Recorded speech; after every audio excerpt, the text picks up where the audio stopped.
ನಮಸ್ತೆ, V S ಕಿಚನ್ಗೆ ಸ್ವಾಗತ. ಇವತ್ತು ನಾನೊಂದು ಕೋಸಂಬರಿ ಮಾಡೋದು ಹೇಳ್ಕೊಡ್ತಾ ಇದ್ದೀನಿ. ಅದಕ್ಕೆ ಏನೇನು ಬೇಕು ಅಂತ ಹೇಳ್ತೀನಿ.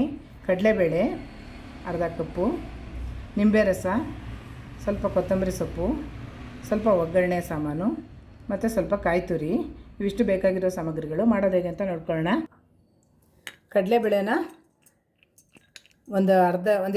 ಎರಡರಿಂದ 3 ಗಂಟೆ ಟೈಮ್ ನೆನೆಸಿಟ್ಟಿದ್ದೆ. ಅದನ್ನು ಈಗ ನೀರು ಬಸ್ತು ಹಾಕ್ಕೊಳ್ತಾ ಇದ್ದೀನಿ ಒಂದು ಬೌಲ್ಗೆ. 2ರಿಂದ 3 ಅವರು ನೆನೆಸಿದ್ರೆ ಸಾಕು. ಬೇಕಾದರೆ ಸ್ವಲ್ಪ ಜಾಸ್ತಿನೂ ನೆನೆಸ್ಕೋಬೋದು. ಈಗ ನೀರು ಬಸ್ತು ಇದಕ್ಕೆ ಹಾಕ್ಕೊಂಡಿದ್ದೀನಿ.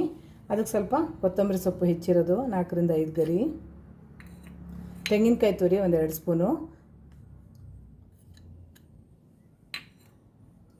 ನಿಂಬೆ ರಸ 4ರಿಂದ 5 ಹನಿ ಸಾಕು, ಜಾಸ್ತಿ ಬೇಡ. ನಾನಿಲ್ಲಿ 50 ಗ್ರಾಮಷ್ಟು ಕಡಲೆಬೇಳೆನ ನೆನೆಸಿಟ್ಕೊಂಡಿದ್ದೆ.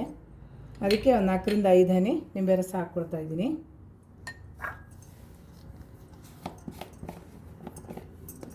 ಒಂದು ಸ್ವಲ್ಪ ರುಚಿಗೆ ತಕ್ಕಷ್ಟು ಉಪ್ಪು ಹಾಕ್ಕೊಳ್ತಾ ಇದ್ದೀನಿ.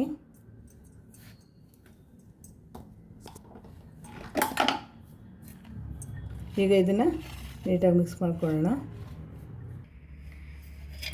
ಒಂದು ಒಗ್ಗರಣೆ ಹಾಕ್ಕೋಬೇಕು ಈ ಕೋಸಂಬರಿಗೆ. ಅದಕ್ಕೆ 1 ಸ್ಪೂನ್ ಎಣ್ಣೆ ಹಾಕ್ಕೊಳ್ತಾ ಇದ್ದೀನಿ. ಬಾಣಲಿಗೆ 1 ಸ್ಪೂನ್ ಎಣ್ಣೆ ಹಾಕ್ಕೊಂಡಿದ್ದೀನಿ. ಈಗ ಸ್ವಲ್ಪ ಸಾಸಿವೆ ಹಾಕ್ಕೊಳ್ಳೋಣ ಒಗ್ಗರಣೆಗೆ. 4ರಿಂದ 5 ಕರಿಬೇವಿನ ಸೊಪ್ಪು. ಇದೆಲ್ಲ ಚಟಪಟ ಕೊಟ್ಟಬೇಕು. ಸ್ವಲ್ಪ 2-3 ಒಣಮೆಣಸಿನ್ಕಾಯಿ ಮುರಿದು ಹಾಕ್ಕೊಳ್ತಾ ಇದ್ದೀನಿ. ಇದು ಹಬ್ಬಗಳಲ್ಲಿ ಮಾಡ್ಕೊಳ್ಳೋಂಥ ಕೋಸಂಬರಿ. ಈರುಳ್ಳಿ ಬೆಳ್ಳುಳ್ಳಿ ಏನೂ ಹಾಕೋ ಹಾಗಿಲ್ಲ, ಹಾಗೆ ಮಾಡ್ಕೊಳ್ಳೋವಂಥದ್ದು. 1 ಚಿಟಿಕೆ ಹಿಂಗೆ ಹಾಕ್ಕೋಬೇಕು. ಈಗ ಇದು ಸಾಸಿವೆ ಎಲ್ಲ ಚಟ್ಬಿಟ್ಟಿದೆ.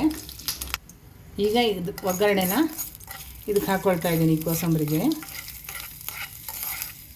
ಇದು ಬೇಗ ಈಸಿ ಆಗೋವಂಥ ಒಂದು ಕೋಸಂಬರಿ. ಹಬ್ಬಗಳಲ್ಲಿ ಮಾಡಿಕೊಂಡ್ರೆ ಚೆನ್ನಾಗಿರುತ್ತೆ. ಈಗ ಕೋಸಂಬರಿ ರೆಡಿಯಾಗಿದೆ. ಈಗ ರುಚಿಯಾದ ಕಡಲೆಬೇಳೆ ಕೋಸಂಬರಿ ರೆಡಿಯಾಗಿದೆ. ಈ ವಿಡಿಯೋ ಇಷ್ಟ ಆದರೆ ಲೈಕ್, ಶೇರ್, ಸಬ್ಸ್ಕ್ರೈಬ್ ಮಾಡ್ಕೊಳ್ಳಿ. Thank you.